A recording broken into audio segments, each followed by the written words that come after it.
कभी कभी बीमारी हमें सिर्फ मौत की तरफ ही नहीं ले जाती, बल्कि हमारे घर वालों की और हमारी खुद की आर्थिक स्थिति को बद से बदतर बना देती है।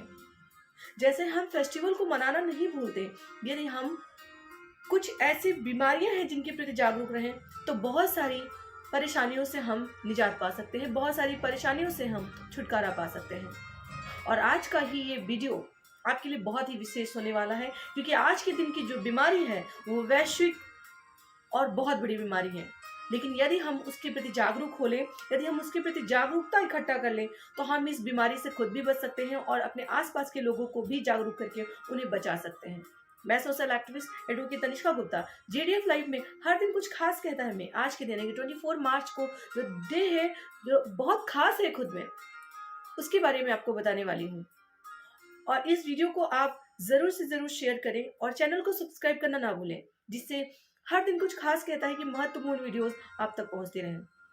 WHO के मुताबिक यदि माने तो हर दिन 4000 लोगों की मौत इस बीमारी के कारण होती है, और लगभग बचाव भी है और जागरूकता भी है, इलाज भी है, उसके बावजूद भी लगभग विश्व में 28,000 से ज्यादा लोग इस बीमारी की चपेट में रोजाना आते हैं। अगर अकेले भारत की बात करें तो भारत में 30% जनरेशन टीबी की चपेट में आ जाती है। टीबी एक ऐसी संक्रामक बीमारी है जो यदि अगर हम बचाव ना करें तो कई लोगों के बीच में ये प्रसार कर लेती है अपना। टर्बोक्लोसिस एक ऐसी गंभीर बीमारी है जो कुछ समय पहले लाइलाज थी, लेकिन वैज्ञानिकों की खोज और मेहनत ने इसे इलाज दिया और इसे इतना महत्वपूर्ण बना दिया जीवन के लिए कि शायद यदि किसी व्यक्ति को टीबी है तो उसे घबराने की जरूरत नहीं कि वो इस बीमारी में मर सकता है, बल्कि सिर्फ और सिर्फ उसे जागरूक रहने की और खुद को उपचार देने की जरूरत है, आवश्यकता है। और आज का दिवस यानी 24 मार्च सेलिब्रेट किया जाता है टर्बोक्लोसिस डे की, यानी कि हम नॉर्मल भाषा में इसे टीबी बोलते हैं और इसे क्षय रोग भी बोला जाता है, इसे तपेदिक भी बोला जाता है। कई भाषाओं में इस बीमारी का नाम लिया जाता है। ये बीमारी कुछ 90 के दशक के पहले जानलेवा जरूर थी, लेकिन 90 के दशक के बाद ये बीमारी बहुत सारे लोगों को अपनी चपेट में ली, लेकिन बहुत सारे ऐसे लोग हैं जिनकी जान भी बच गई। और इसको बचाने के लिए टीकाकरण का उपयोग किया जाता है, दवाओं का उपयोग किया जाता है। बहुत सारे ऐसे रिसर्च हुए टीबी पे जिनके कारण आज का दिवस यानी कि जो टीबी डे है उसे सेलिब्रेट भी किया जाता है और उसको किस तरह से उपचार किया जाए इसके बारे में लोगों को जागरूक किया जाता है। इसलिए आज का दिवस बहुत ही महत्वपूर्ण है। इस वीडियो को आप जरूर पूरा देखिएगा, क्योंकि इस वीडियो में मैं आपको बताने वाली हूँ कि टीबी के लक्षण क्या होते हैं और टीबी किस तरह से फैलता है, टीबी कितने प्रकार का होता है, और टीबी यदि हो जाए तो व्यक्ति को उपचार करते रहना चाहिए और किस तरीके से उपचार करना चाहिए, उसे अपने खान पान में कितना ध्यान रखना चाहिए। और टीबी जो कि एक महत्वपूर्ण बीमारी हो जाती है पूरे विश्व में, क्योंकि ये वैश्विक रूप से मनाई जाती है, सेलिब्रेट की जाती है, तो इसका कारण ये सिर्फ भारत में ही नहीं बल्कि पूरे विश्व में ही है। हाँ, ये जरूर है कि अधिकतम मरीज भारत के अंदर है, उसके भी कई कारण हैं जिसके बारे में मैं आपको जरूर बताऊंगी। तो टीबी की सुरक्षा, उपचार, लक्षण की जानकारी के लिए ये वीडियो आज आपके लिए बहुत खास होने वाला है। तो चैनल को सब्सक्राइब जरूर करें और वीडियो को जरूर शेयर करिएगा, जिससे बहुत सारे ऐसे लोग होंगे जो टीबी की बीमारी की चपेट में हो सकता हो या हो सकता है ना हो, लेकिन उनके आसपास कोई ऐसा व्यक्ति हो जो इस तरीके के सिम्टम्स में हो और उसे कहीं पता ना चल रहा हो कि उसे टीबी की परेशानी है। तो टर्बोक्लोसिस डे के दिन आज आपको जानने की आवश्यकता है कि टीबी कितनी गंभीर बीमारी है और यदि समय पर इसे उपचार न मिले तो ये गंभीरता जानलेवा बन सकती है। 24 मार्च को ये दिवस मनाने के पीछे उद्देश्य है कि लोग इस संक्रामक बीमारी से बचाव करें। हर 100 खांसने वाले व्यक्ति में 10 व्यक्ति को टीबी हो सकता है और उसके कारण कोई भी व्यक्ति संक्रमित हो सकता है। इसलिए ये जागरूकता का विषय है और खुद को सुरक्षित करने का भी।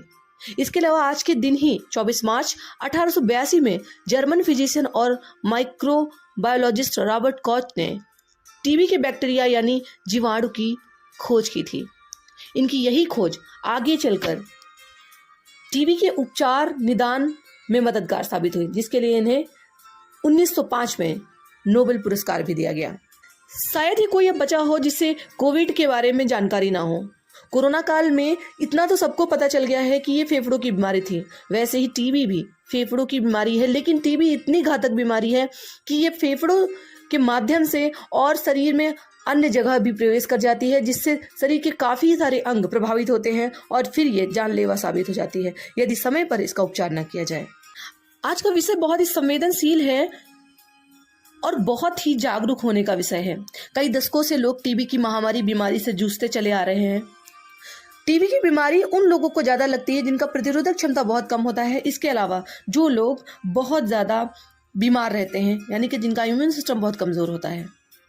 भारत में लगभग 30 लाख लोग टीबी की चपेट में आते हैं और 5 लाख लोग साल में इस चपेट से मौत के आगोश में चले जाते हैं। यानी 30% से ज़्यादा लोग टीबी के मरीज भारत में ही इस महामारी का सामना कर रहे हैं।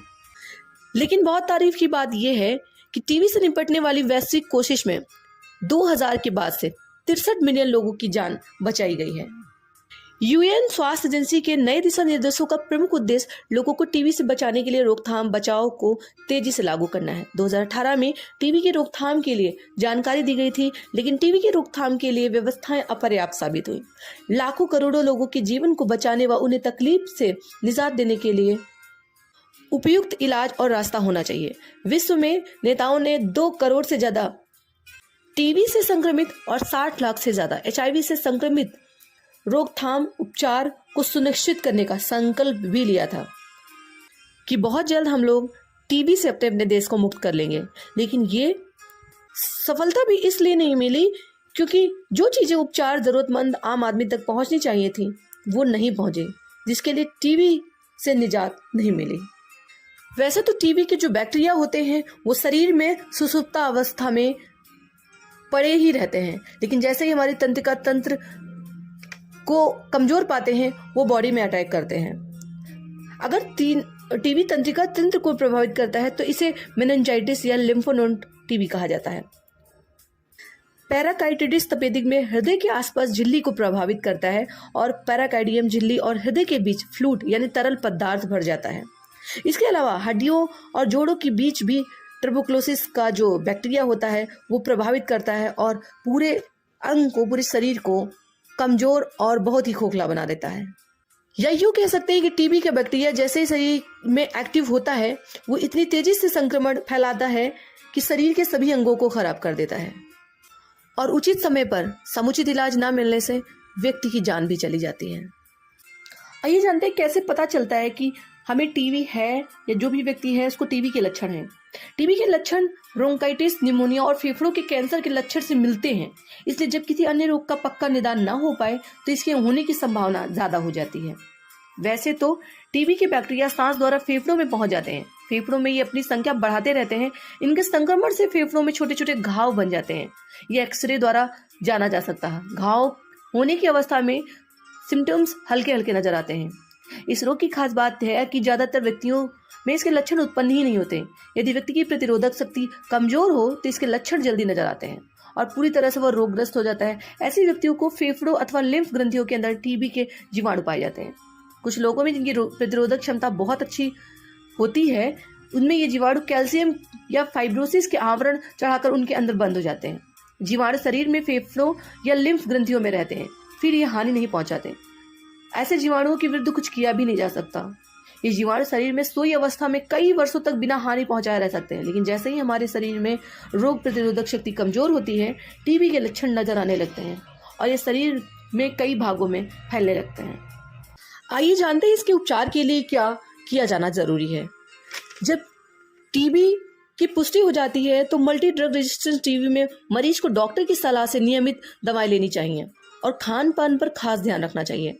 ड्रग रेजिस्टेंस टीबी के कई प्रकार होते हैं, जिसमें से multi drug resistance TB first line में टीबी के जीवाणु पर कोई असर नहीं होता। अगर मरीज द्वारा नियमित दवा ना ली जाए या वो गलत तरीके से दवाई ले रहा है या बीच में किसी कारण से मरीज दवाई छोड़ देता है तो ये मरीज के लिए बहुत ही हानिकारक होता है। इसलिए मरीज के लिए जरूरी है कि वो डॉक्टर की सलाह से दवाएं लेता रहे। टीबी की जांच के लिए डॉक्टर हमेशा एक्सरे या फिर बलगम की जांच के लिए लैब में भेजते हैं। ब्लड व अन्य तरीकों की जांच से भी टीबी की पुष्टि होती है, जिसमें डॉक्टर आइसोनियोजिड, रिफाम्पिन और कई ऐसे एंटीबैक्टीरियल मेडिसिन जो कि बहुत हाई पावर की होती है, उन्हें शुरू कर देता है मरीज को ट्रीट करने के लिए। लेकिन ये दवाएं इतने ज़्यादा पावर की होती हैं कि व्यक्ति बहुत कमजोरी महसूस करता है। इसलिए ज़्यादातर किसी भी बीमारी पर दवाओं के साथ हमें खान पान पर फोकस करना चाहिए। तो आइए जानते हैं हमें खान पान का ध्यान कैसे रखना है। हमें मॉर्निंग की डाइट से लेकर नाइट शिफ्ट तक खाने पीने में बहुत ही सावधानी और साफ सफाई बरतनी होती है। खाने पीने में यदि हम लोग पोस्ते का हलवा या थोड़े बहुत ड्राई फ्रूट ऐड करें तो उससे हमें एनर्जी मिलती है। इसके अलावा अंकुरित दालें और हलवा, दलिया, थोड़े बहुत फल फ्रूट्स यदि हम खाने में ऐड करते हैं तो बहुत सारी परेशानियां जो व्यक्ति को दवा खाने के बाद महसूस होती हैं या कमजोरी महसूस होती है बीमारी की वजह से, वो धीरे धीरे कम पड़ जाती है। बहुत सारी बीमारी की बात हो गई, लेकिन सबसे बड़ी बात है कि हम उसका कारण नहीं समझना चाहते। तो टीबी के बैक्टीरिया का जो कारण है फैलने का, वो बहुत महत्वपूर्ण है। टीबी रोग एक बैक्टीरिया के संक्रमण के कारण होता है। इसे फेफड़ों का रोग तो मानते ही हैं, लेकिन ये फेफड़ों में रक्त प्रवाह के साथ शरीर के अन्य भागों में भी फैल जाता है, जैसे हड्डियां, हड्डियों के जोड़, लिम्फ ग्रंथियां, आंत, मूत्र व प्रजनन तंत्र के अंग, त्वचा और मस्तिष्क के ऊपर झिल्ली। टीबी के बैक्टीरिया सांस द्वारा शरीर में प्रवेश करते हैं। किसी रोगी के खांसने, बात करने, छींकने या थूकने के समय बलगम में थूक की बहुत छोटी सी बूंद हवा में फैल जाती है। इसमें उपस्थित बैक्टीरिया कई घंटों तक हवा में रहते हैं और स्वास्थ्य जो भी आपका खराब है, इससे एक जो हेल्दी पर्सन होता है उसको भी वो संक्रमित कर देते हैं। और भारत में क्योंकि सबसे ज्यादा जो कारण है कि लोग जगह जगह पर गंदगी करते हैं, जगह जगह पर थूकते हैं, जो कि बहुत ही खतरनाक होता है किसी भी रोग की स्प्रेडिंग के लिए। टीबी का रोग बहुत ही जो रेयर कारण है, इंडिया में बहुत ही गरीबी है जिसके कारण पौष्टिक आहार नहीं मिलता, अपर्याप्त भोजन मिलता है जिसकी वजह से इम्यून सिस्टम मजबूत नहीं होता, ये रोग फैल जाता है। ज़्यादातर ऐसे लोग गंदे जगह पर रहते हैं जिसके कारण ऐसी बीमारियां स्वाभाविक है जो हो जाती हैं। स्वच्छता का बिल्कुल भी ध्यान लोग नहीं रख पाते जिसके कारण ऐसी बीमारियां होती हैं। और सबसे जो मेन बात है वो है मदिरापान, धूम्रपान करने से भी रोगी इस बीमारी की चपेट में आ जाता है। यहाँ तक जो बीमारी है ये सिर्फ मनुष्य में नहीं होती, ये गाय में भी पाई जाती है। और उस गाय का निकाला हुआ कच्चा दूध यदि कोई भी व्यक्ति लेता है तो उसे भी ये बीमारी पकड़ सकती है, जो कि बहुत ध्यान देने योग्य बात है। क्योंकि बहुत सारे लोग कहते हैं कच्चा दूध स्वास्थ्य के लिए बहुत फायदेमंद होता है, लेकिन हम किसी जानवर में ये जान नहीं पाते कि उसको टीबी का बैक्टीरिया उसके बॉडी में है, और हम लोग बिना जाने अनजाने में उस दूध का सेवन करते हैं जिससे कि एक स्वस्थ व्यक्ति के अंदर भी इस तरीके के बैक्टीरिया पहुंच जाते हैं। तो बहुत सारी जानकारी के साथ मैं आपसे यही चाहूंगी कि आप इस वीडियो को शेयर ज़रूर करें, जिससे बहुत सारे लोग हैं जिन्हें इन सब बीमारियों के बारे में जानकारी हो और वो अपने आप को स्वस्थ रख पाए। Thank you so much for watching us.